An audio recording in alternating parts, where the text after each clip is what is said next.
Good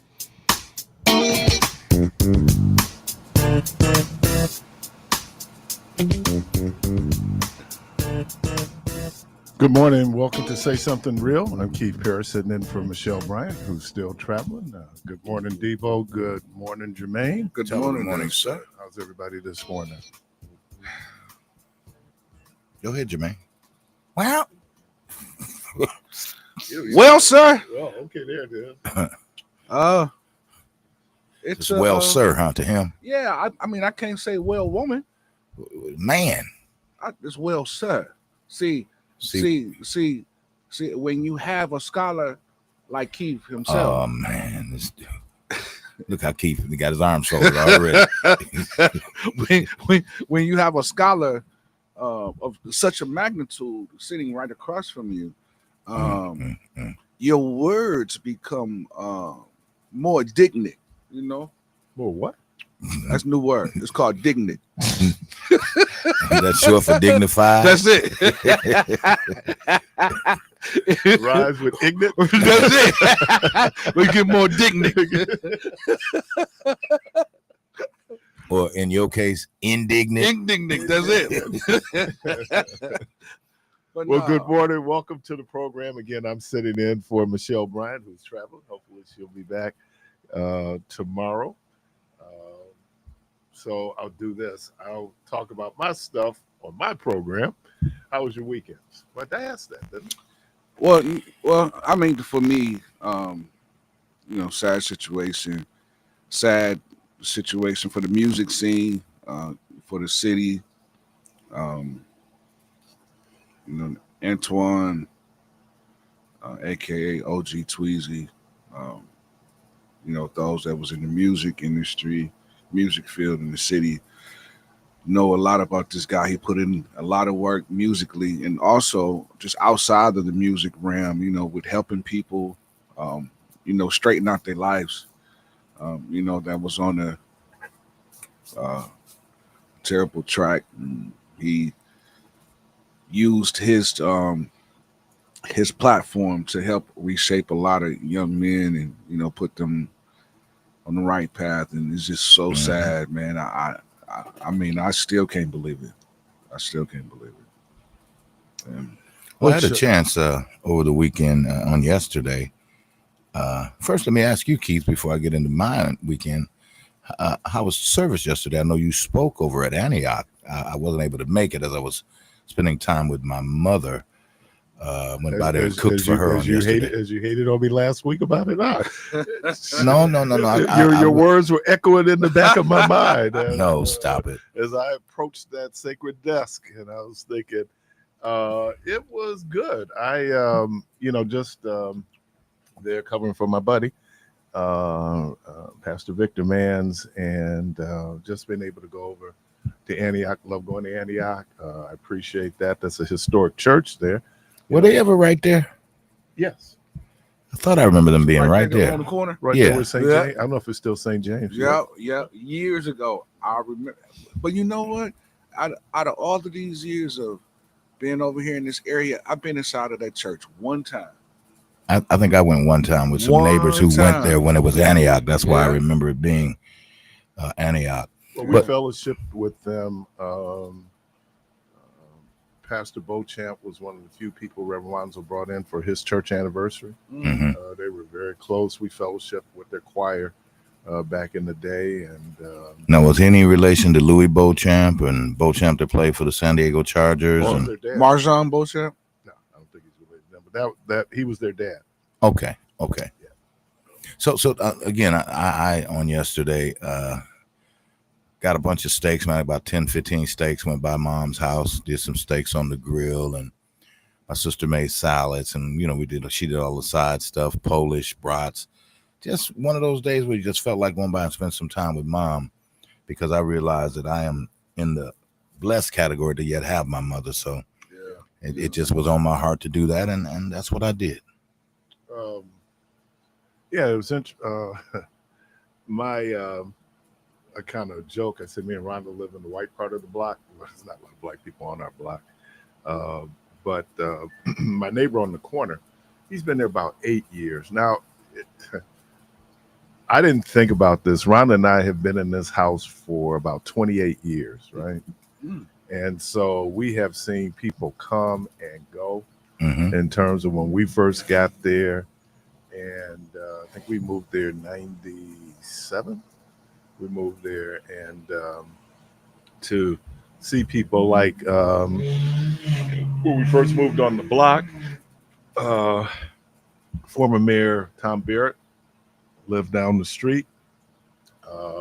My good friend, um, Clerk of Courts, Anna Hodges lived down the street on the corner. So it was just interesting watching people go. And I think maybe there might be one other family on the block that's been there all those years. But I know to the north of us, that house has been sold twice since we've been there. The house to the south of us was just sold. So we kind of been there. And then, so we went, my neighbor came by one day, he saw me sitting on the porch and he came by and he said, well, I want to invite you and your wife over Sunday at 3. And so, which was weird. We didn't know if the dude was going to chop us up, you know. You know, he'd been living on the block for eight years. So we went by and it was really interesting. His wife is from Ukraine. And it was Sunday, so I didn't want to get into politics. Wait a minute. So you didn't know if he was going to chop y'all up, so y'all went to see if he was going to chop y'all up? Which is, you know, talk about Hey, being, let's hide right here by the chainsaw. Right, talking about being in a horror film, Right. a slasher film. Yeah, Let's we go walked see if they right gonna into kill the us. slaughter.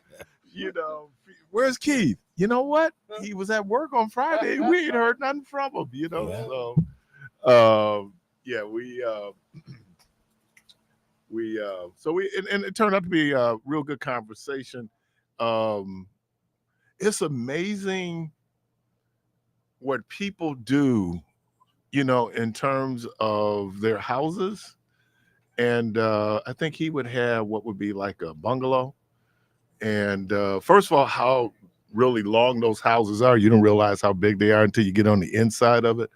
But to see the work that he did in the house in terms of the flooring and, you know, all the stuff he did in the backyard. And, oh, man, it was just, and we don't put that kind of investment in our house. We kind of go like, oh, if it's broke, we fix it. But it was interesting sitting there having those conversations, having that conversation, sitting there with my wife. And so we didn't get chopped up, obviously. Like, let's go see if we go chop You us know, up. and you gotta, and I know we have white folks who listen, but you know, you gotta understand some codes Oh, yeah. and the things that you hear. Yeah.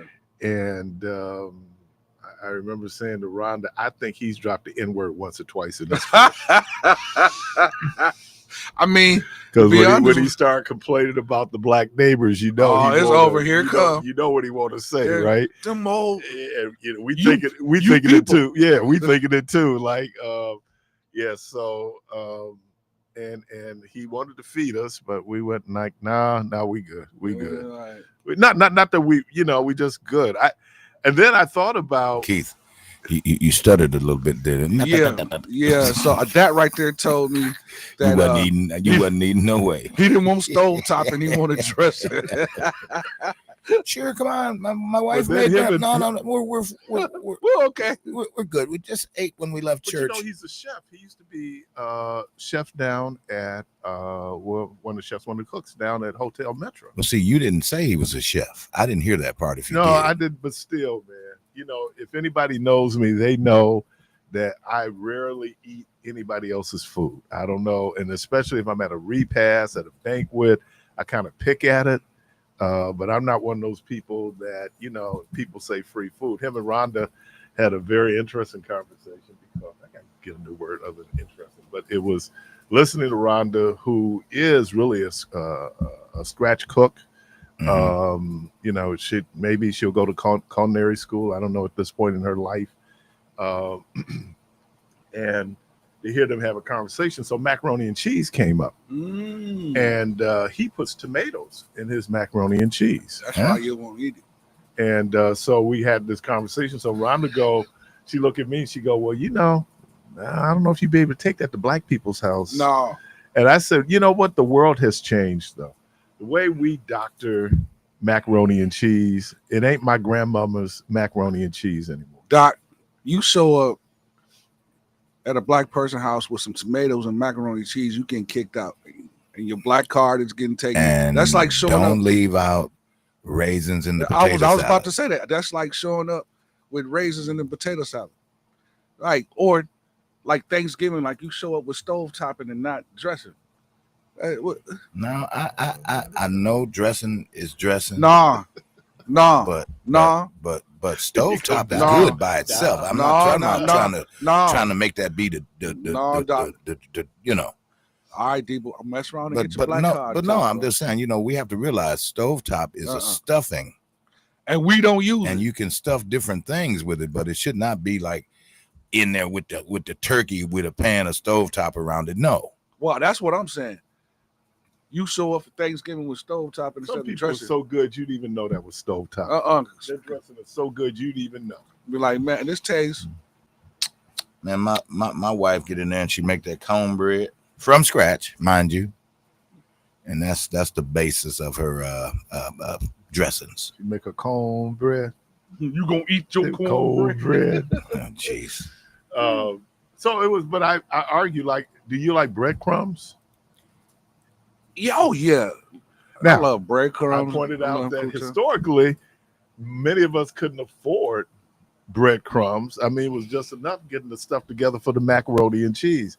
But now you go places on Thursdays, you can get pulled pork added to it. It's all this stuff. So, tomatoes. Are you talking about breadcrumbs on the macaroni and cheese? Yeah. Oh yeah. Oh no, you lost. You didn't elaborate or you specify where you were going with those breadcrumbs.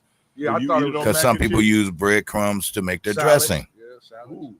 Well, yeah, I mean but breadcrumbs on mac and cheese. Yeah, I've had it. Yeah, I've had it. It's yeah, but that wasn't my grandmother didn't put breadcrumbs on her mac and cheese. No, but I think that's the other persuasion, isn't it? That nice, it was brown. Well, now it's just people have gone beyond, like Big Mama's recipes. And a lot of these things, we were talking about collard greens and how now a lot of people, for obviously the nutritional value of collard greens, the taste of collard greens, because he and Rhonda was having this conversation, he says he doesn't like the collard greens mushy. And no, you cook all the nutrients out of them. Right. So, Rhonda, when she does collards, usually they're sauteed, so you still get the taste. Now on Thanksgiving, now we're doing the real pot, where she put in the smoked turkey and and all that. You had me worried there for a minute when you said she was sauteing collards. Well, we saute spinach, collard, kale. I get it, but not for the holiday. Not for the holiday. Well, it depends on what you're serving. Yeah. It really depends on what you're serving. We BS for Debo. Huh? I said Debo serving BS. So, well, I think that when you you begin to look at the family gatherings, and I'm not saying that we're bougie, but I'm saying we bougie. But it's a little bit different than we just had my nephew. He was in town with his newborn, and so he and his wife and my brother and my sister-in-law came over for dinner, and it was real. Trying to think, what did we have? We had sauteed green beans, we had braised short ribs. Rhonda did a chicken dish with what is it? It looks like rice, but it's actually pasta. Oh gosh, she'll text me and tell me what it is. So she did that, and nice little dessert. Now some people just used to, just bring the pots out and get it out the pot. So it really depends on, because presentation has a lot to do with meals. And I was telling him that I really appreciate the fact that he allowed us in his house, but as a general rule, we usually don't have people in the house. because our house is lived in, and let's say we do not set it up, for social events. There's the rare occasions that we have family dinners because we rotate that. My sister is just, in terms of hospitality, is just incredible what my sister does and how she's able to make her space work. But I'm in the house, and if you're there for more than 2 hours, I started flicking lights. Yeah, I started flicking lights to let you know that It's time to go. time to go. Let me and my colleague, I know she's traveling, but I'm gonna say this about Michelle. Michelle don't cut out, but Michelle will be there helping you clean up, when you're working through it. So but yeah, that was weird. Like I said, I don't like being in people's spaces because I don't like people necessarily being in my space, So that's it. It's like, I don't know if I'm antisocial, but because when people come in your house, and I'm really a big fan and a real advocate of hospitality. But in Africa, they will tell you, Get out. no. In Africa, they said that if you have to borrow money in order to show hospitality, that's what you do. People don't have to bring anything. People don't have to do anything. When they come to the house, you just extend hospitality. And that's a pretty high bar. That's a pretty high standard for people. But yeah, Wow. yeah, man. It's so. That was it. Again, we weren't slashed. We weren't killed. Now I got to figure out how to bring and invite him and his wife to our house. He said, I want to cook for you guys. And, you're looking at each other going like, I don't know, dog. I mean, I have pretty pedestrian food taste. So not only that, but you mess around and be talking sideways and running up the wall. Get out. Yeah, get out. Okay, that part. Get out. But that kind of shows you just how divided, we are as a country. Yeah. When, you have those suspicions and hostilities. Nice dude, though. Yeah. Been there, I know. It was Tuscan chicken orzo. Orzo is like a pasta, but it looks like rice. Really? Yeah. And it has that. So how do it taste? Like rice. Oh, it tastes like rice. It's pasta really shouldn't have a taste because pasta is usually served with something. So you do a meat sauce, you might do a pesto. Oh yeah. Alfredo, bolognese. Yeah. So what it should do is enhance the flavor, whatever the sauce that you're putting it in. So yeah, that's what it was. And then Rhonda did I don't know if, and again, text me. I don't know if it was a parfait, where she did peaches, looks like breadcrumbs, a type of filling, like you would do, and then peaches and breadcrumbs, and you just eat it out of the dish. I'm not a dessert guy, so I mean, I know she's listening. She can tell me what that was, but it went over well. So it's a blessing to have to marry someone who cooks, who enjoys cooking, who still cooks. I'm gonna put it out there. Woo! Some of these sisters that grew up in Milwaukee don't even have a concept of cooking. Man, So, I mean, just imagine cooking. Nowadays, like the generation, that's under you and that's under me. It's like, as far as I began to see it in my generation, where there were less and less. Take me out. Yeah, you ain't cooking, and then, and I grew up in this situation. It makes a difference if, and this is anecdotal. I don't know if there's any studies. It makes a difference when a woman is cooking for a man. Yeah. As opposed to she just cooking for her kids. Yeah. Oh yeah. That's true, because she put everything into it. Oh 'cause she wanna man, please that yeah, man. big piece of chicken and work your way back. Yes, sir, Doc. Man, you know my mom would throw something because she works. She throws something together. What we gonna do? Leave? Right, right. Where you going? Hey, mom, can I talk to you? No, here in the bedroom. Can I talk to you? Yeah. Look, I'm really tripping on. We've had cabbage 3 days. I gotta go. I gotta go. See I'm how leaving. far that worked. Yeah, I ain't going nowhere. As hungry as I was as a child. Man, listen, man. I told a young lady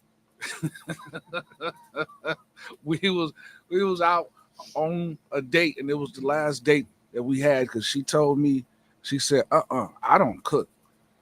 I don't cook. I go out to eat. And I looked at her and I got to thinking, like, so if we get together, that means I'm gonna spend more than I'm gonna make. Because we gonna be eating out all the time. This ain't gonna work. So Man, and you know, food is a love language. yeah. And I love it. And you know, I work predominantly with women. Where I work, well, child support, house, Department of Health and Human Services. I work predominantly with women, and I learned how to be a girlfriend. And what I mean by that was learn how to sit there and just listen. Just listen. And women are telling you all kind of stuff. And one of the rules they told me, they said, and I know it's early, but you know, I can get down with you. We make a porn film. Brick don't come through your window until she cook for you. Then a brick coming through your window. Coming through your window. It's coming your through your tires getting slashed. I'm just telling you, Yeah. because you can be very indifferent and disengaged when you having sex with somebody. You be thinking about somebody else. Yeah. But that food is purposeful. Yeah. It is purposeful. And there's a meaning about it. Yeah, man. So when she cooks for you, Watch out, Jack. yeah, that means something. That means something. Okay.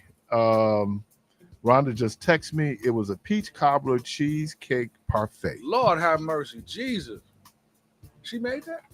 Yeah, she made that. Miss Rhonda, I'm put my order in. You inside say something real. I'm Keith Parris sitting there. Hey, Keith, that put me in the mind of Yeah. the other day. Put my order in. Keith and I and my wife were somewhere, and Giggler Park. yeah, Gingler Park, and she goes, "Oh, you're the one whose wife makes cheesecakes, right?" Right. So what if Keith didn't know that Rhonda had made me that cheesecake? Ooh. Yeah, I had to kind of go like, yeah, I was cool with it. It wasn't, you know, Rhonda cooks for the station. And, you know, wasn't like a surprise. Like she did what? He did what? Hey man, let me holler at y'all later, man. Yeah. I'll be back. I'll be back. Or I might not be back.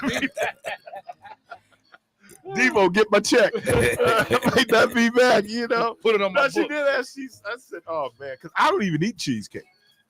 Really? Yeah, I don't even eat it, and I'm just not a sweet guy. But I'm trying to that think. cheesecake she cooked for us. Well, see, Rhonda brought something up.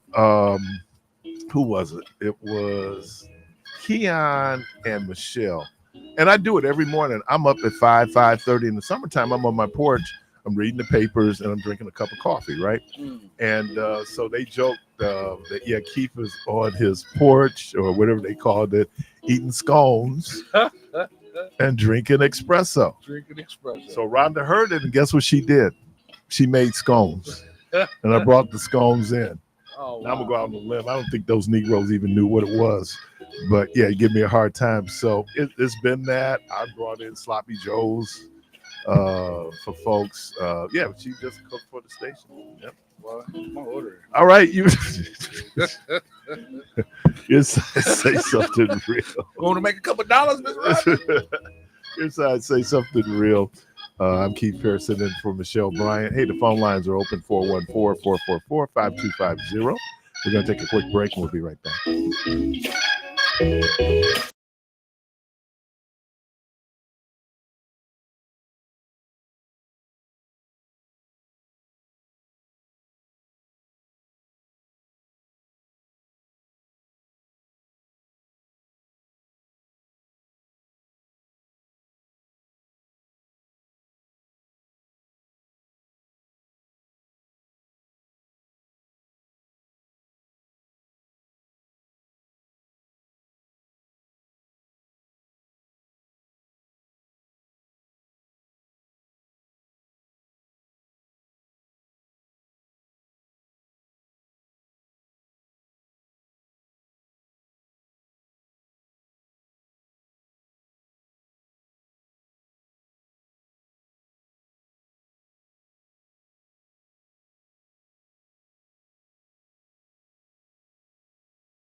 And for Michelle Bryant, who is traveling, let me announce the celebration of life for Ms. Rose, Marie Lu Hing. That'll be Saturday, July 19th. Visitation is at 1 p.m. The funeral mass is at 2 p.m. and it's at St. Martin de Porres Catholic Church, 3114 North 2nd Street. Again, that is Miss Rose, a frequent caller to the program. She's a fixture in our community. I know I had one or two confrontations on my program, and her contributions to the community. Yeah, Miss Rose was a piece of work, man. Very knowledgeable though. Knew her stuff. She had her own interpretation of what that stuff was, or how would relate to the community. And we had, between her and then Mama Rose. Yeah, Mama Rose, who transitioned Rose, yeah. a few years ago. But Miss Rose, you would see her, and I know during COVID we had some very, very, very engaging conversations. So she's going to be missed. And again, we'll be announcing it all week in terms of her homegoing. What was it? Johnson. What was his first name? What was his name? He was same as Miss Rose. Call in a lot, very opinionated. Would be at the community brainstorming, things of that nature. Can't think of white hair. Tojo. No. What was his name? Not Tojo. No. This is an older guy. Okay. I can't think of it. I'll find out who it is, but those two would go at it. Yeah. So that's interesting piece. When we were, I got to stop using that word. What interesting? Yeah, I need to go to the thesaurus. Well, what do you want to say? Something like very thought provoking. Would you say something like a very thought provoking piece? I find myself curious. That means you're interested. I'm trying to help you out, man. Yeah, because you've been saying you're gonna stop using that word for about a year, and it hasn't happened. I know. Interestingly enough, I have just used it again. I just think you don't even realize it. I gotta expand my vocabulary, man. I gotta. You have a pretty vast vocabulary. I had a. You know that when Jermaine is trying to emulate it and duplicate it. Well, see, hood economics teaches us that when you get such big words that got more than 7 letters are big words. So, really? Nah. More than 7 letters? I just made that up. But that's hood economics. I did watch portions of Jimmy Lee Swaggart's funeral celebration, or their celebration of life last night. His son Donnie declared that he was America's greatest evangelist. Wow. And I was going, what about that dude named Billy Graham? Yeah, I think Billy Graham was a little bit bigger than Jimmy Swaggart. I think Oral Roberts would be in that conversation. Oral Roberts, yeah. I think that just hell, let's be real. Jim and Tammy Baker was pretty big there for a while. Well, they had the television. Yeah. TBN. No, they weren't TBN. What were they? PTL. Praise the Lord. Oh yeah. Praise the Lord. What they do with all that money, man?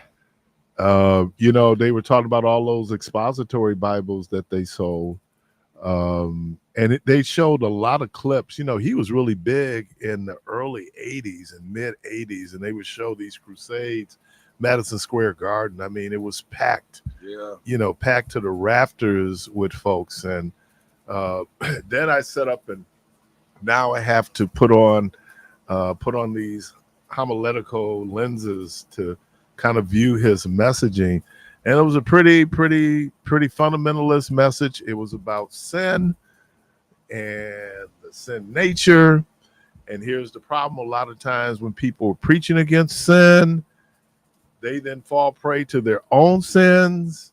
And then they experience the greatest sin, which is exposure.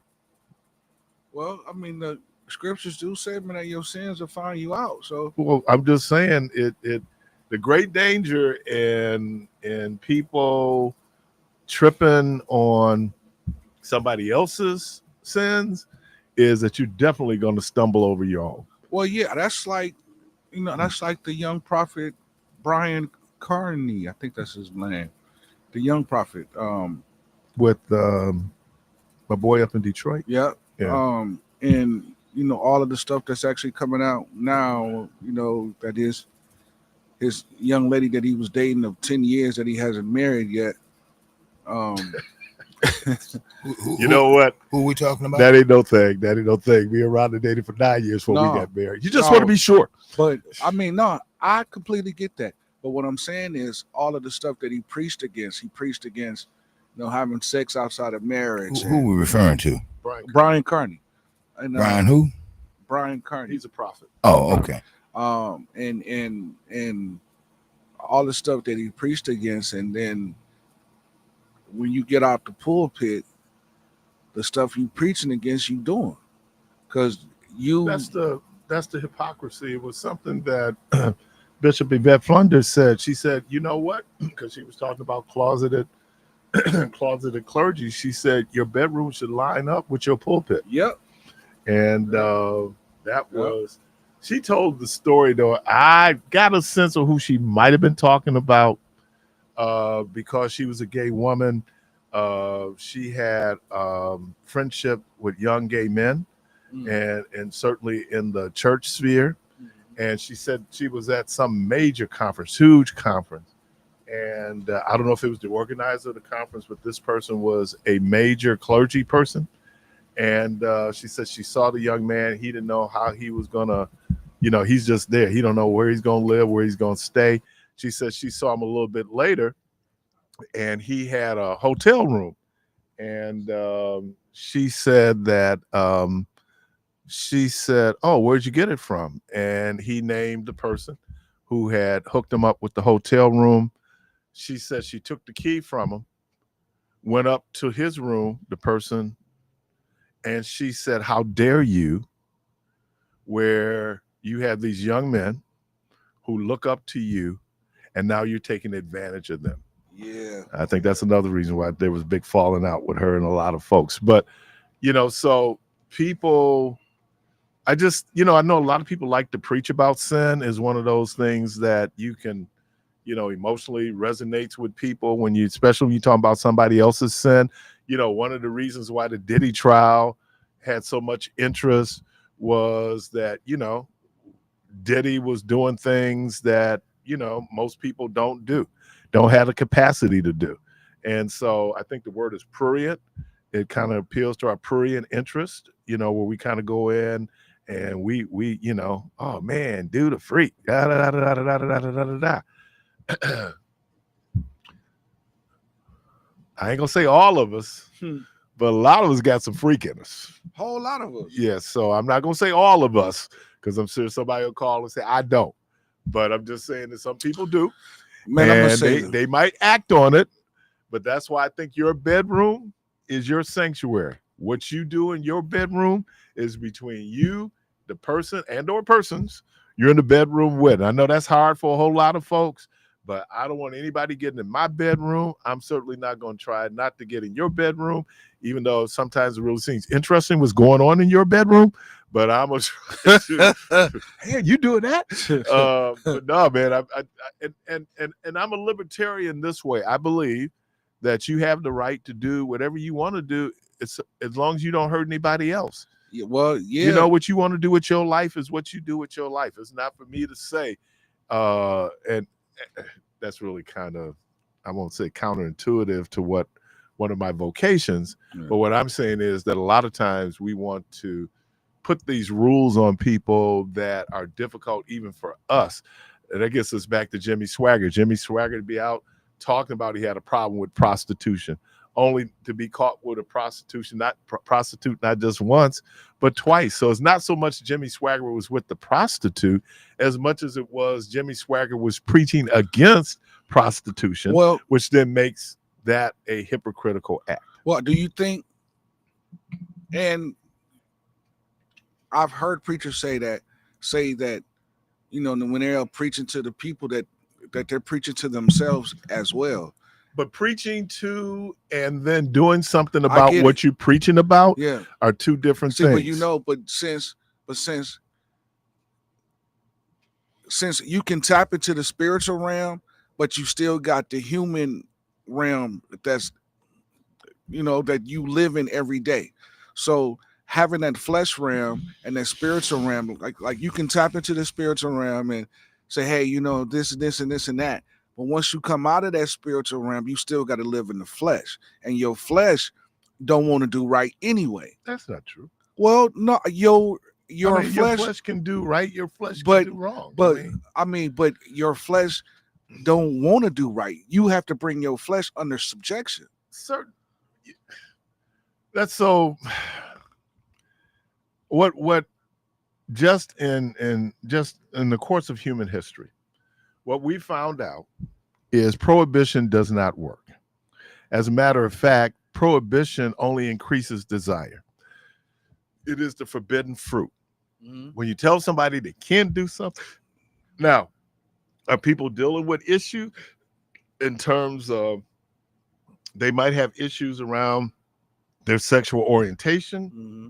They might have issues around, their gender and gender roles. Mm-hmm. I think it gets more complicated. And I think when it comes to the subject of sex, then that turns into a whole different thing, right? I mean, it's moralized to the point, but the reality is that I can't. Let's just talk about America.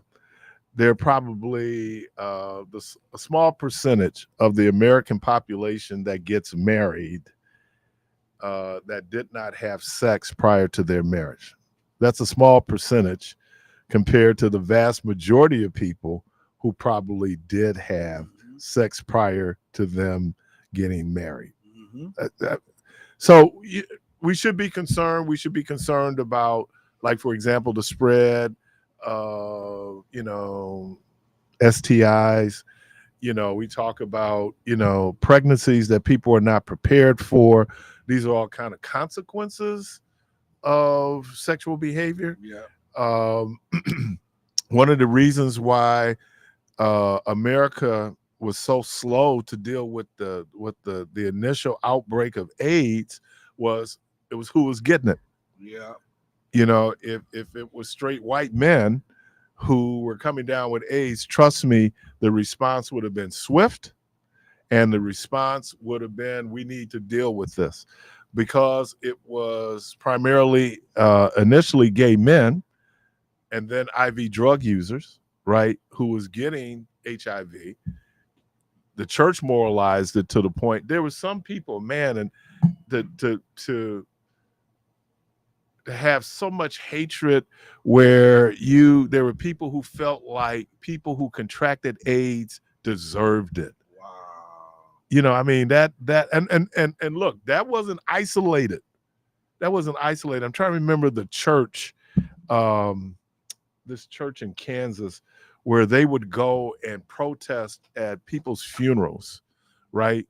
Talking about particular homosexuality, talking about AIDS as if AIDS was God's judgment on gay people. No, AIDS was a virus that broke out primarily among gay people, and because it was gay men, the hostility, the response. Look, we didn't get a lot of things. The HIV bill that Ronald Reagan finally signed was Ryan White. Ryan White was a 14-year-old white kid, right? It wasn't all the people who had, succumbed to AIDS. Caller, welcome to the program. Hello. I'll go you a couple better. If it was straight white men that were having babies, we'd have full medical rights for doing whatever we wanted to do. And abortion on demand, right? Oh, we'd have everything. We'd have health care, abortion on demand. We'd have child care. I mean, give us the works. If it was straight white men instead of black jazz musicians that were smoking marijuana, we would have never went through those last 50 years of idiotic prohibition, and we would, I mean, we do this to everything. I mean, we say we're the group and we know what we're doing. We're the Christians. You're the Muslims. You're the Hindus. You're the immigrants. You're that. No, not us. No, our story is special. And the crime of that is if you're special, everyone's special, which means no one is special. Yeah, I was reading an article Maureen Dow did this weekend in New York Times, and she was talking particularly about the the Trump cabinet, and she was focusing in on Stephen Miller, and where Stephen Miller, who grew up relatively well off, California, grew up in a Jewish home, comes out and he becomes this conservative, right? And basically she summed it up in saying that the immigration policy is everybody with the exception of white males, right? Indian immigrants, gave one other group, and then Jewish folks. And then everybody else.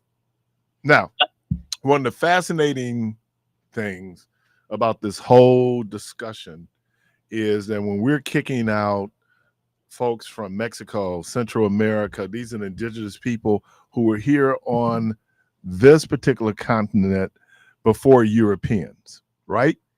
So when you look at even black folks, we had a different immigration policy that got us here, but in effect, we are forced involuntary immigrants. But the people, the indigenous people, that land was stolen. So I always say that America's original sin was still in the land. And then her second sin was then still in the bodies to work the land. And you're absolutely correct. When you look at, I'm thinking about going to my doctor, talk about my blood pressure medication. And when you look at how blood pressure medication is developed, it's developed based on white males. And even though there probably there are the infinitesimal biological differences between a person of European descent, person of African descent, we also do know that there's some environmental things that contribute to our health, right? To our development, to our evolution. And so you might have to deal with black men differently because it might be a higher incident of hypertension, depending on when that hypertension has been identified. But then we found out in places like Mississippi, where there were a whole lot of white males in poor health, right? And so they're dealing with the same situation as black males because now it's environmental, it's economics, it's diet, it's lifestyle, it's those things that are going to kind of contribute to what our general health is going to be. But you're right. If it was white males, it'd be a very, very, very different response. And I got in trouble for this, but I said I was very disappointed, particularly in the black church, because the black church, for moral reasons, right? Never for humanity. Look, humanity over morality. I know that's going to be strange for people to hear, but what I'm saying is that the human condition is far more important than some of the rules that we put into place, because we have this whole moral position that we just think that is right. If you do not think that people should have abortions, when you get pregnant, don't have one. But I can't say to Molly what she should do with her body. She should have autonomy over her body. And then it's up to them, whatever moral thing that governs Molly's behavior, that's between her and the creator. But what we do is we have a tendency to impose our way of things on other people when it comes to their behavior. And I don't know if I agree with that. If you extrapolate it, all right, all the way through, I mean, I always think when I'm on something, I'm saying, where do I participate? Where is my thing? All right. I mean, you think about it right now. We talk about the conservatives, right? We run the buses. We run the schools. We run the city. We run the police. We run the sheriff. I mean, we should be in heaven right now in Milwaukee. but we're not. But does it really matter who's running it if you don't have adequate resources to do what that institution has been designed to do? Resources are there always. I mean, they're a constant. They're like the water in the lake. All right, you can't say that we can't be running this thing better. I don't know. You can run it, but you're limited. I worked in government all my life. You know, there are some restraints that government has, and a lot of that comes down to funding, right? And so your ability to be able to do things is a direct result to your resources to be able to execute the things that you're trying to do. That's and why your honesty about what the funding is. And Yeah. you're sharing that with the people. Now, that would be competence, wouldn't it? it would be, but Instead of what we got now. yeah, but I'm saying that You can't say we can't do it better. we could do it better. I mean, all of us. I'm not just talking about them, because government is us. I mean, the neighborhoods could do better. The families could do better. The aldermen could do better. Well, Miss Wanzo used to say the biggest room in the world is a room for improvement. So Yeah. we can always improve. But I think I remember during the election cycle, Republicans were coming in making the argument, which I thought bordered on racism, when they would go, "Oh, the mayor is black, the county executive is black, the sheriff is black, the superintendent of schools is black." I don't know. That's not the point. That ain't the point. Exactly. No, What that's do they not the have point. If we institutionally? blame the conservatives for our position now, aren't we doing the same thing as the conservatives blaming us for our position then? Because I think it's a false. No, that's not the word. The word I think is specious that we would make the argument that because of the problems that MPS is having is because of the complexion of the people who are leading in Not MPS. the complexion. Well, no, the but when I politics. say that the mayor is black, when I say the county executive is black, Now, how I we didn't go say right? that. I said No. I'm right. I didn't say you said I that. said Democrat. Yeah, but even then, you will find that in many instances, descendants of enslaved Africans, Latino, Chicano people, we don't get to positions until that situation is under resourced. And then now we have to go in and be the magical Mexican, the magical Negro, and people have this expectation that, oh man, MPS is not failing necessarily because of leadership. MPS is failing because of a lot of things: institutional inertia, how we're dealing with funding, the students that they have to teach, and then the social issues that those students bring. So they're dealing with trying to do education in an urban environment, which means that Milwaukee is So then it's an impossible task for anyone. Exactly. But Okay, I'm saying, but when people are trying to say that what it looks like, the person who's leading it, what it looks like. No, it ain't what they look like. I'm talking about the political base. Okay.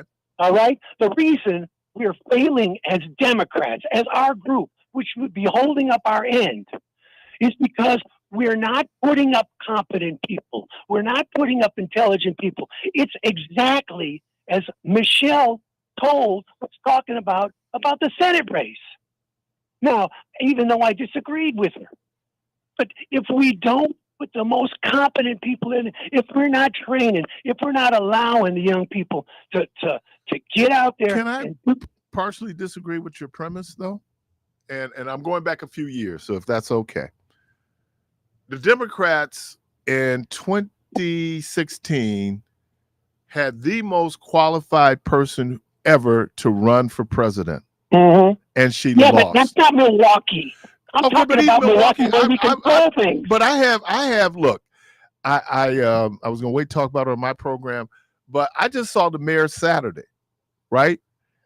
I think the mayor is doing an excellent job. I'm not gonna. City's doing.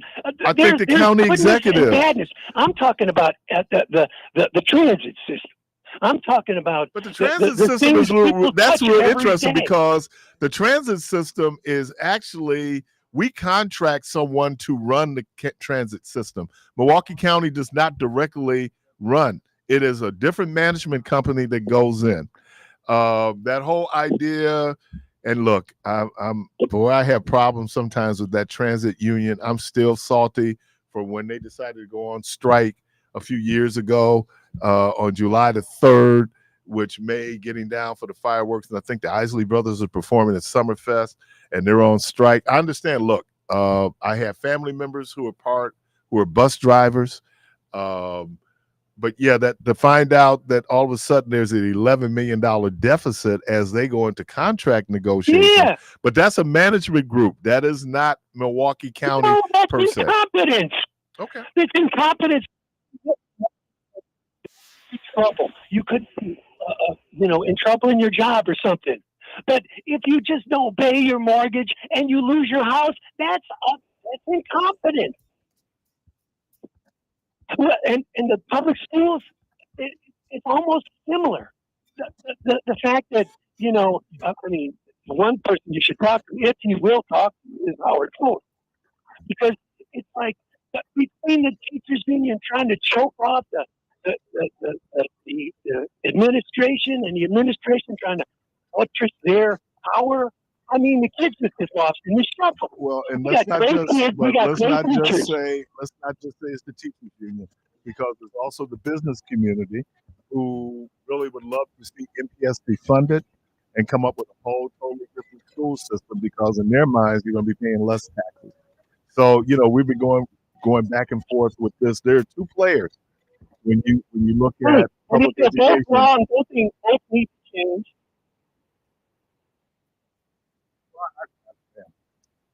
I hear you, man. All right. All right. If I say something real, we're going to take a break. At the top of the hour, we'll be joined by Mr. Robert Miranda. Again, I'm Keith Curtis, and then from Michelle Bryant. We're going to take a quick break. We'll be right back.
lead. And you wanted to talk about, is it a meeting or a hearing that they're having on MPS's summer renovation plan? I'll be addressing the summer renovation plan, which will be having a meeting with the superintendent. Our group and a couple of other groups What's will the be name of having a meeting. your group is? The Get the Lead Out Coalition. So where are we now? I know you were talking about the issues we were having relative to lead laterals. What are some of the other issues you're addressing as it relates to lead in the city? Well, we're addressing the issue with the paint and dust and the soil, and trying to move forward with an initiative for filter first when addressing the issue of lead and water. Right now, working with several groups, Lead Safe Schools and Metcalf Community Bridges. And we're trying to get this situation at MPS with those groups a little bit more fine-tuned. And we've been reviewing the lead abatement plan that they are going to be implementing this summer to implement over 80 schools. And so today our meeting will be to fine tune it, to look at areas that could be improved, and to basically inform the community of the schools and which ones are going to be dealt with first. And hopefully we can address a little bit more about the schools and the issue with lead and water in them as well. How many schools do you know are impacted now in terms of being lead contaminated? Well, they're all impacted. All of them. There is not one MPS school that does not have a lead problem. But what we are looking at right now is basically addressing about 80 of those schools for this summer, and by the end of this year to be dealt with or remediated, and then hopefully by next year addressing a number of others that are still needing to be addressed. They're looking at possibly doing about $20 million worth of work on this whole effort right now.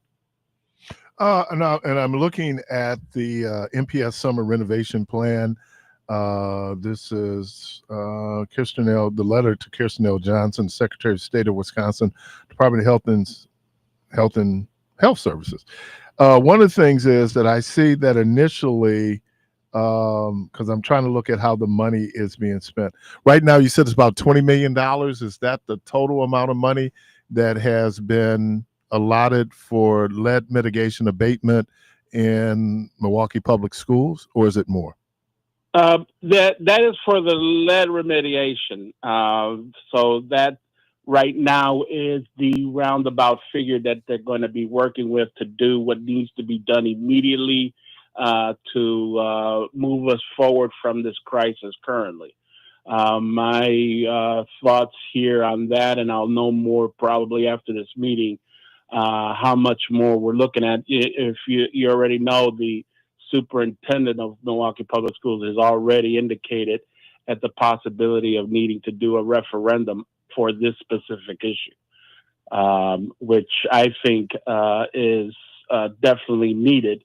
And I think, in my opinion, the issue should be more about basically rebuilding new buildings for MPS instead of just constantly throwing tourniquets and Band-Aids. Because some of these school buildings are over 100 years old. Of course, yes, they are. They are well past the expiration date of use, in my opinion. And science has always told us when we're dealing with pipes, especially pipes that distribute the water, especially lead pipes, you should be removing those pipes every 70 to 80 years. So, the time has come for us to take this matter a little bit more seriously and to put some money into creating more environmentally friendly environments for our children to learn in.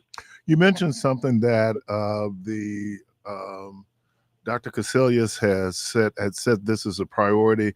They're looking at and you just mentioned this, looking at a possibility of a referendum.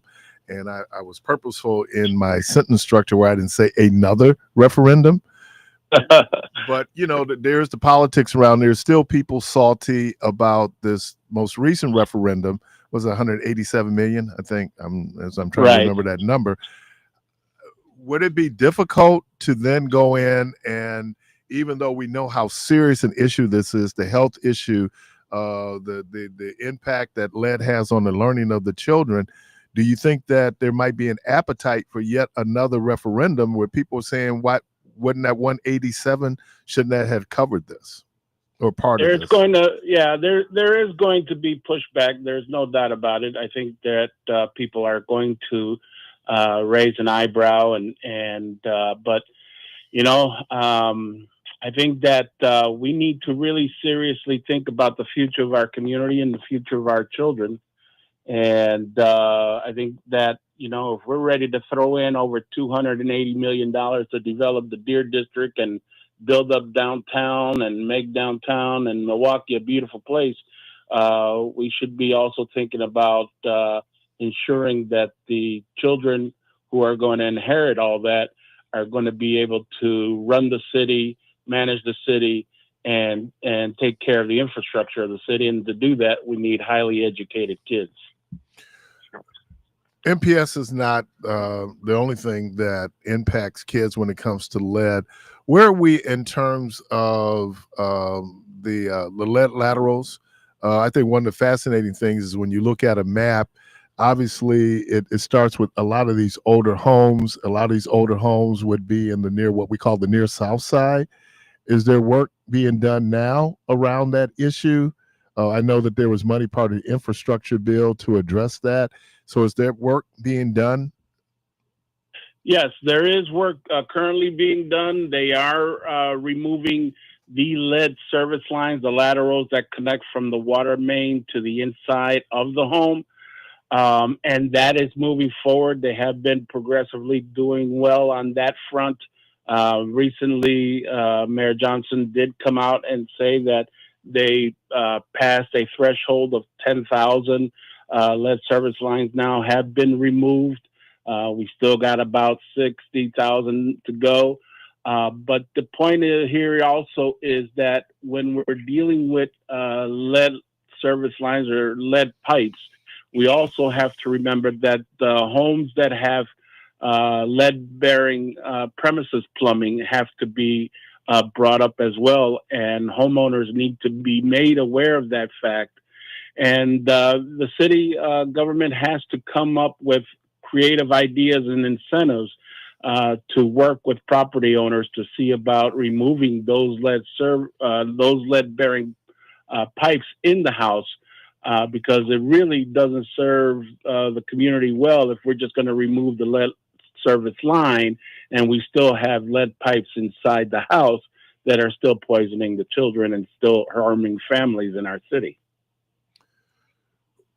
When I know you've talked a lot about this water, and so when you talk about the water quality in Milwaukee, how would you describe the water quality in Milwaukee? Generally, the water quality of Milwaukee is as good as any other city in the country. It is meeting all of the requirements that the EPA and the CDC require for safe, quality drinking water. Milwaukee's water is among the best drinking water in the country. The problem where we have the issue of lead is when the water has to run through these pipes. When the water runs through these pipes, that's when the water becomes tainted. That's when people have to take the precautionary measures that need to be taken in order to prevent lead poisoning of their families. And filters and other ways of doing that have to be promoted and aggressively by the health department, by the city, so that people understand that, when we're dealing with this issue of lead, no matter in what form it comes, paint, soil, dust, or water, this is a very serious issue, and it's a matter that we have to really grab this by the horns, per se, and do something about it so that we can eradicate this scourge that is harming this community for so many, many decades. I mean, I'm thinking about the homes, but this kind of gets me back to there would be lead laterals then going into the schools, correct? Well, that's the issue here too, because see, MPS schools did not have lead service lines connecting from the water mains to the building. In fact, lead service lines tend to have about 1.5 to 2 inch diameters that connect from the water main to the building. Those are the norm.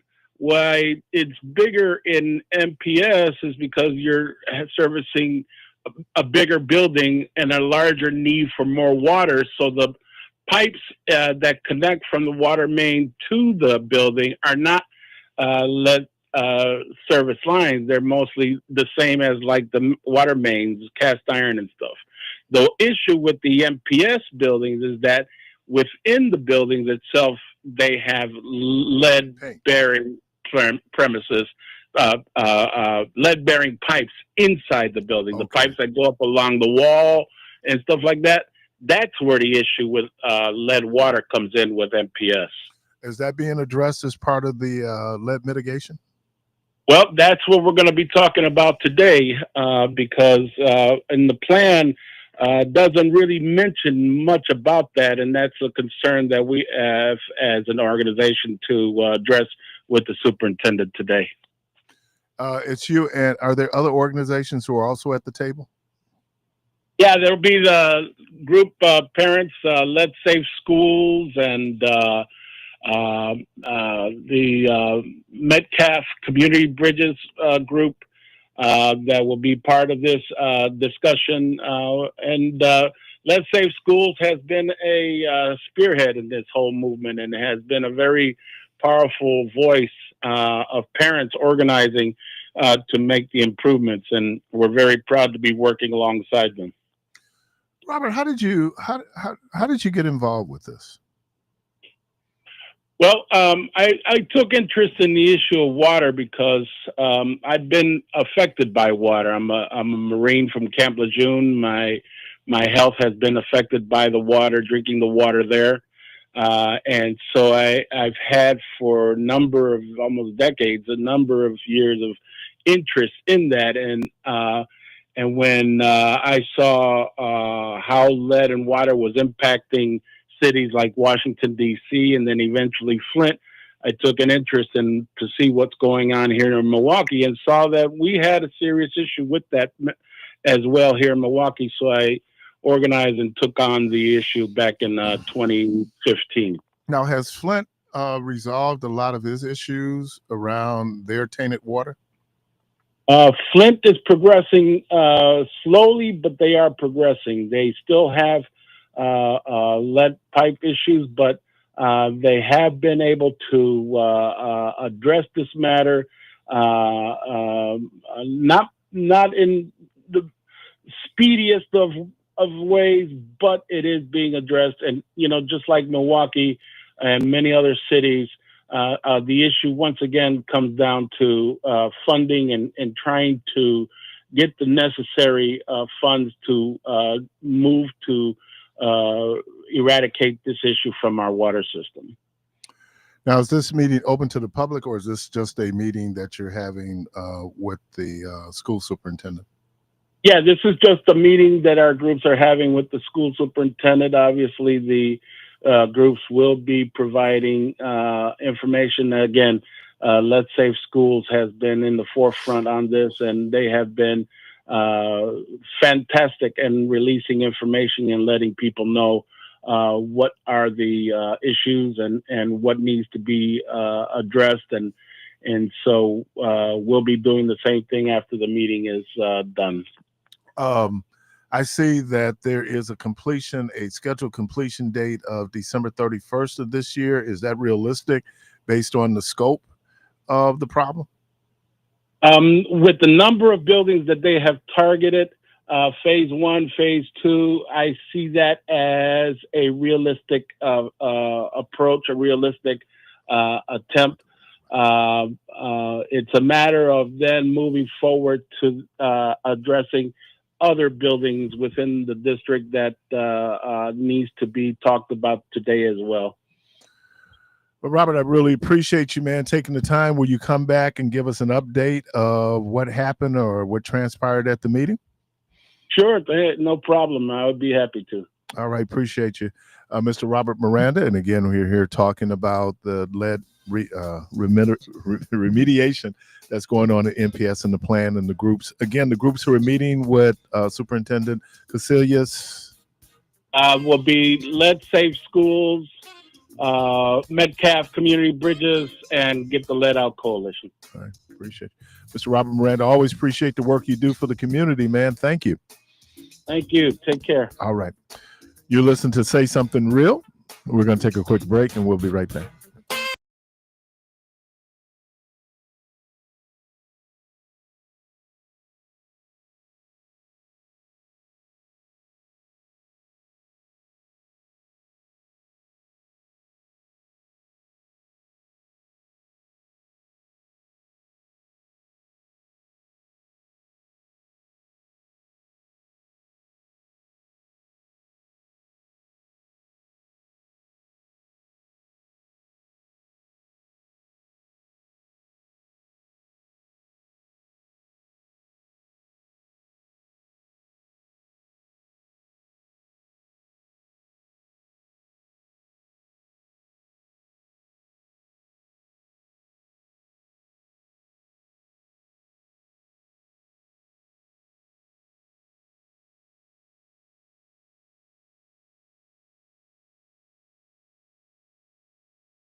And caller, we thank you for your patience. Welcome to the program.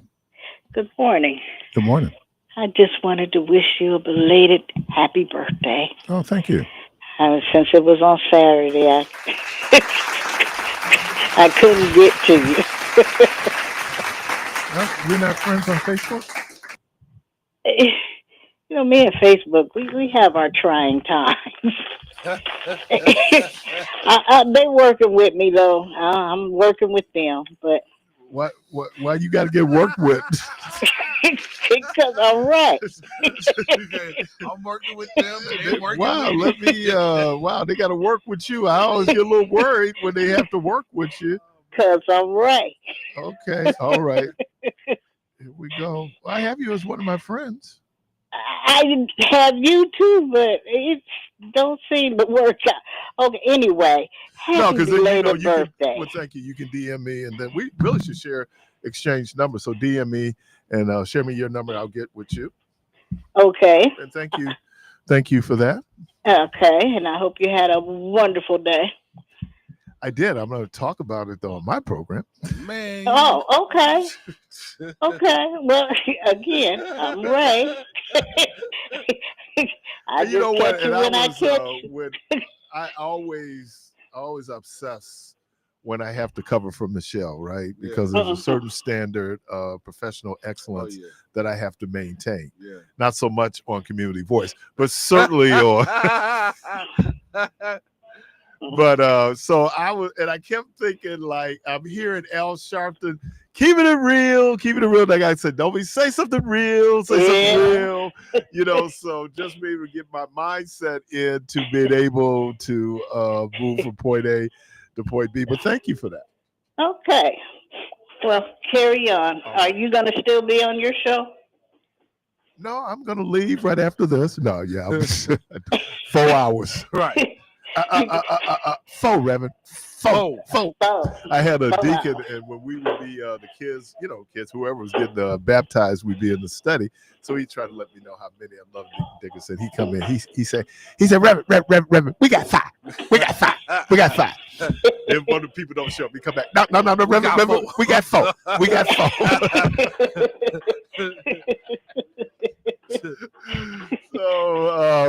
So I got 4 today. Well, you can handle let it. me, and I just learned.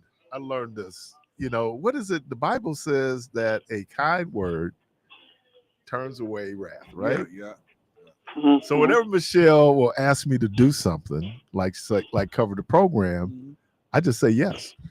Yeah. I don't him. Yeah. I don't and then you get this pregnant pause from her because she came in expecting a fight, right? And I'm like, no, not a problem, right?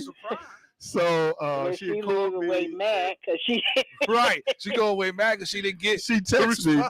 She texted me, and in the text she said she really appreciated me doing it. Yeah.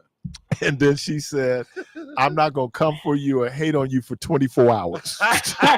Oh, so you bought you some time. I bought some time. Oh, well. I know, because you be talking to people, and I've asked this question, and it's probably going to be a message. I think there's a message in this question. Have you ever talked yourself out of a blessing? Oh, yeah. Yeah.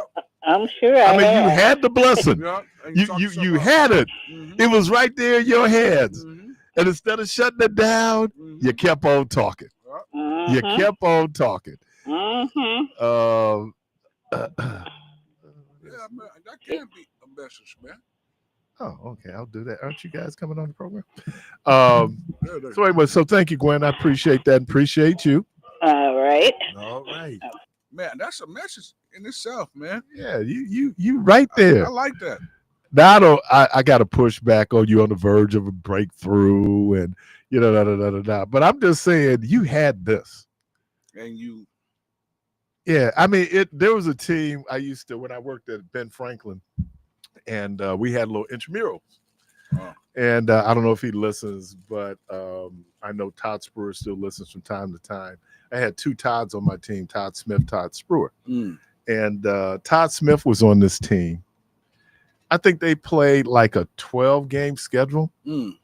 They lost every game. But the thing I loved about this team they never lost the same way. They never lost the same way.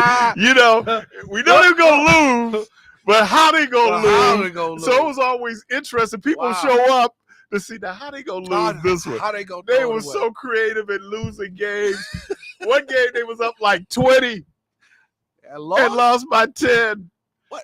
They took the best team to triple overtime and lost by 1. Oh. This team was just like hard luck, man. And I just go in and go like, how y'all gonna lose today? And then some teams like, have you seen where you up by 30 and you end up losing the game because either you took your foot off the brake, you're off the gas, you know, you just. But yeah, man, I've been in some situations where I was in a real good situation and messed up, kind of like Nick Anderson at the free throw line. Oh, poor Nick.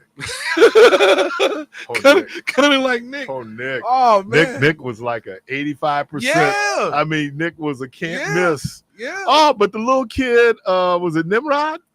Oh, yeah. For Indiana. For Indiana. Yeah. Yeah. Yeah.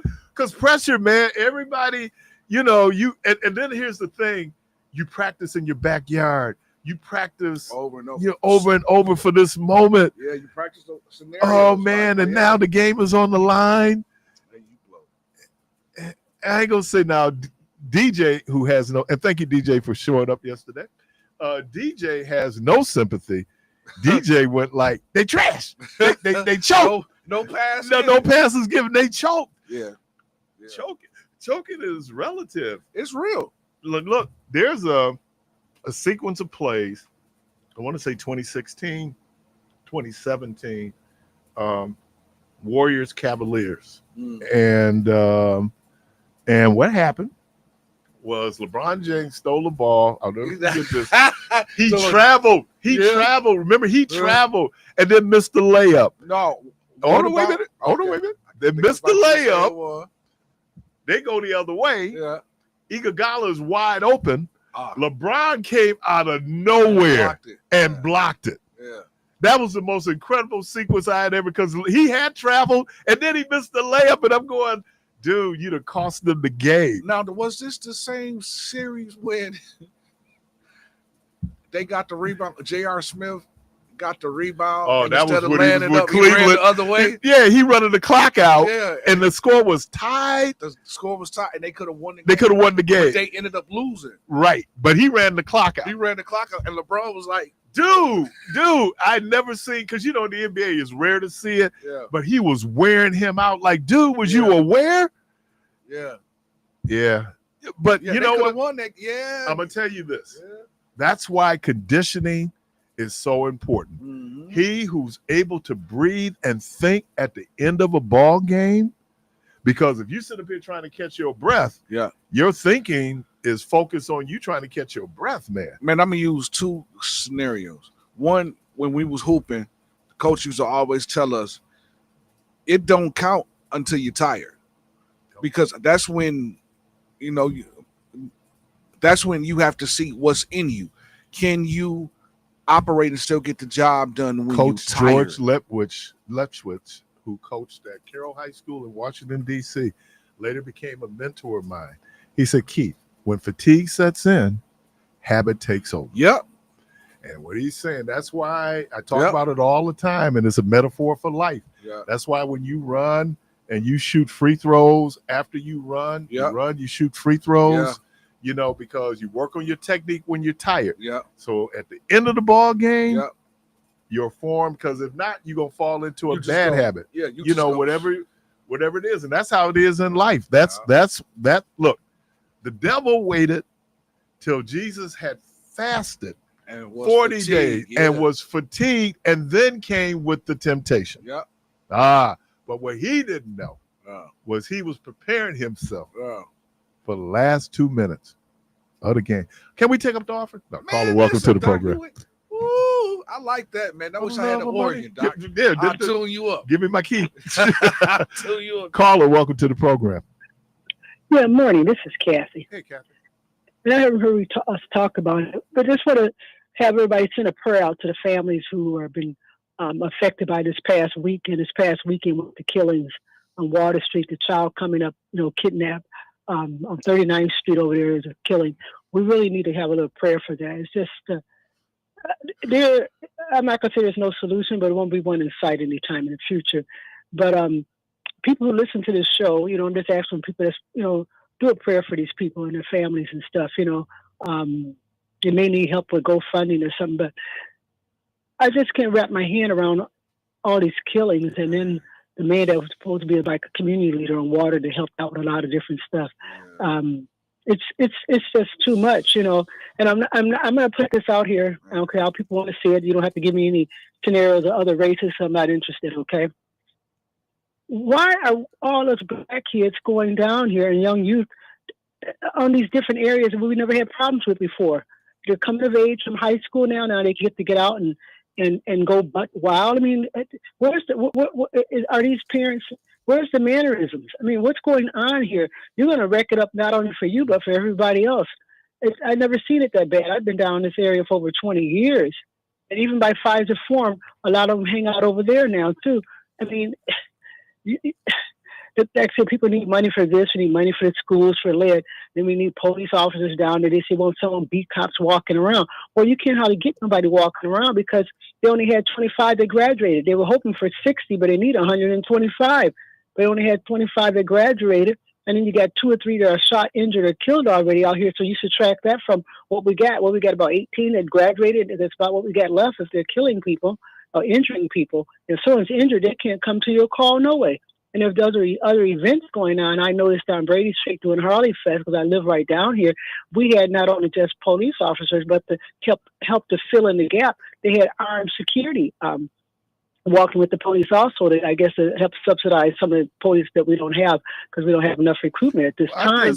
Well, first of all, when you looked at the people, the significant number of people who were shot this weekend or killed this weekend, a lot of them weren't kids. A lot of them were fully grown. Yeah. But I said kids and adults. Yeah, it was a kind of variety. So I don't know what this current what's behind this current uptick that we see in violence. In terms of it, a lot of it, like most violence, is where people know each other. There's some level of relationship that people have. There's a beef that's going on. I mean, I don't know. I mean, I people say it's the availability of firearms in the hands of wrong people. I think there's a whole lot, but I know downtown, they're very concerned about what's happening. I know that in that area, and I don't know if it was related to that particular establishment down there, but I do know that there was opposition for them opening that venue because of some of the people that it might attract. Right. And it's not just, I want to say downtown need to be secure like everybody else's neighborhoods and things too. I was listening to talk radio, that's a repeat. I happened to turn it on and I didn't change it because it was interesting, from another show. And they talked about how someone was on 60-something in Hampton at a service station. Somebody, I guess, reached over to take the lady's glasses off her face. Right. It's just like, huh? Yeah. It's but you know what? Crazy. We have robberies going on. Here's the difference. We got this one on tape. There's a lot of people getting robbed, being carjacked, and we don't have it on tape. Yeah. So when we see it, when we see the video of it, it takes on a whole different dynamic than when they give you a statistic that carjackings are down by 5%, or strong arm robberies are down, or armed robberies are down. But you don't, because your perception is shaped and formed by what we see in media. Right. But you're going to say with cardiac, I'm not really interested in anything being down 520. It can be 80% because it's never going to be. I'm just saying, what are you going to tell me about this is down where Keith's car was taken and over here, Blow Joe just got murdered? What's down? If you're a victim of that crime, you obviously wasn't down for you. But I think that the concern that they're having down on Water Street is the amount of property taxes and sales tax that's generated in that area. I know people say, I don't know why you worried about downtown. Downtown is generating a whole lot of money for the city. And you don't want to have a perception that it's unsafe to be downtown. Yeah, because people gonna. But stop any coming. city you go to, they're gonna build up their downtown. They're not letting that go down. They're Because of not, what it generates in terms of right, taxes. and hotels and Right. rentals and cars. Right. You want people to be able to feel safely. She's been on our airways. The young lady, she had Tropics. Yeah. Right. And they just interviewed her based on that shooting, because what happens?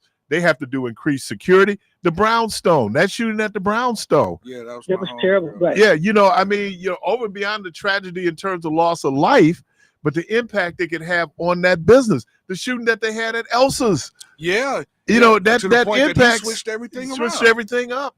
Yeah. So yeah, and I noticed everything has changed, even with the dates and times of events going on, and mostly Black events where they have to end early. Well, why would we end early if their stuff is not ending early? I live on the corner over here on Brady. Now, so here I am. I'm not a young person. I'm not an old person per se. Okay, but I get around physically excellent. Okay, let's put that out there. I walk down on Brady Street at midnight. They're still spinning tires. They spin Can till I like be 3 in the honest with morning. you?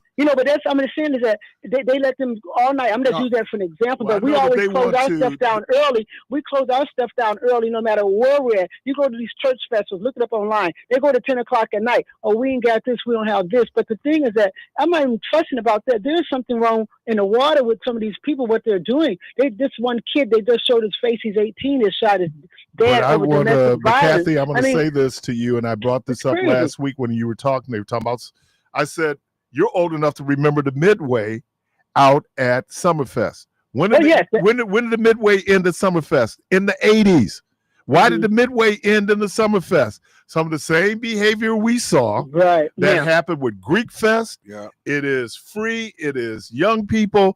It's toxic. Here's the difference. And you would like to think that if I'm spending $50 to $100 going out, I don't want to be clowning. I don't know why people think that it's important that they take a gun and this is how we're going to handle it, because I think the situation down in front of Element was a drive-by, right? Yep, that was a drive-by. He was actually out. Twan was outside handing out wristbands for people that was in line getting ready to get in for the party. And the story is, man, guys came through, had a couple words with some people outside and started shooting. And from what they're saying, he never seen it coming because he wasn't even facing that way. Because somebody got in front, put him in front of somebody, pushed him or something. No, somebody I don't. I just talked to different young people and different groups of people on yesterday, because I meet with a group personally, privately, with different things that I do on my own, volunteer, and people just giving different scenarios. I'm just mentioning they didn't want. Yeah, there's a lot of people that's talking. It's a whole lot of people that's just talking because they want to be in the mix. What is it? Right, I understand that. You got to look at that and say read. that those that talk don't know, and those that know don't talk. Yeah, that part. Right, right. I know. I understand that part. You just look at. It's like when you talk to the police department, they pull you to the side, and everybody bring it back together. And you can kind of pull a piece, whatever. But I let everybody talk. I was just trying to figure out what was going on myself and stuff down there. But they said they don't have nothing to do. I said nothing to do. There's plenty to do, but your parents or whoever guides you, and before they guided them, somebody guided them, then put it out there. I'm not trying to be funny, Black people. There was a Brewers game here this weekend, and we won. You can't take your kids there, and it's about cost. And stop saying it's about cost all the time. Hell, I never starved when I was a kid. I thought we were rich. We had a swing set in the backyard. Yeah, we ate 2 meals a day. Yeah. Not besides school. We had dinner and supper, and I thought that was different, okay? So I'm sick of people saying, oh, we don't have any money. Take the kids to a Brewers game. There's a nature place. I hear different but you're talking about 18, 19-year-old. They're grown. They I know they're grown, but people still do stuff with their parents and their dads and their mothers, and they go to baseball games. They go to different events. I'm just saying that we have to take some people have a different sense of what fun is. These kids. Look, like I said, if I'm going back to the 80s, as a matter of fact, I can go back further than that. I go back to the 60s and 70s when we would have free concerts at Garfield Park, and we have to shut it down because some people were fighting. This has been historic. So I don't understand the mentality.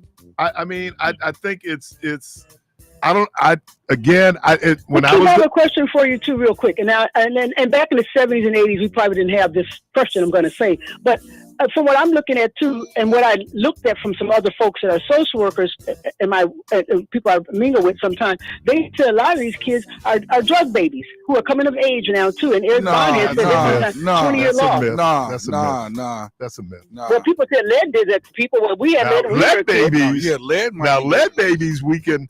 And lead contaminated, but no, not. If I'm an alcoholic mother or a drug addict mother, you don't think my child will have any problems?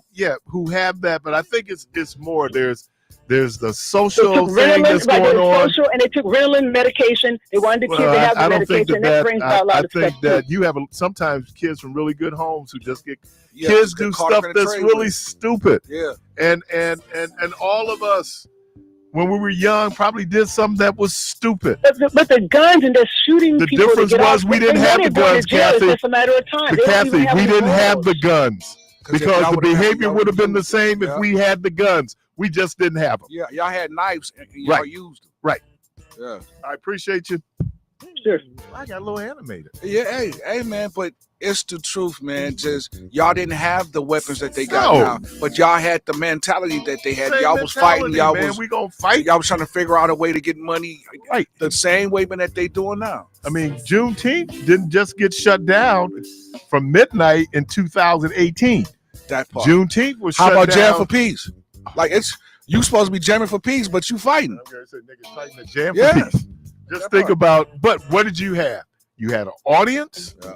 People get attention, right? Yep. Let's see what drives it. Yep. You know, with social media, it's really about negative attention is better than no attention. Listen here, man. For some folks. But what are people drawn to? People are drawn to negativity, drama, compared to positivity and truth. We always, man, I ever get a chance to meet Marcus Johnson, Raymond. When Raymond say he going to the car, yeah. Oh yeah, do you know what time it is? I'm gone. I'm going to the car, and you better not be here when I get back. I ain't gonna be there. Doc, you ain't got to worry about that. As a matter of fact, I'm walking with you to the car. Doc, I'm leaving with you. I'm leaving with you, Raymond, because when you come back, because my mama said it's better to say there he go than there he lay. Hey man, somebody going to see the Lord in the upper room. Oh man, in the upper room when Jesus comes. Oh, Mama Mahalia. Let me thank Mr. Robert Miranda. Debo, thank you. Jermaine, thank you. Sir. Michelle, thank you for the honor and the pleasure to be able to cover for you today or say something real. So we're going to wrap up this program. Call if you want to call back on my program. The phone lines will be open. Peace. There's a war going on in here, girl. We gotta find us a better solution.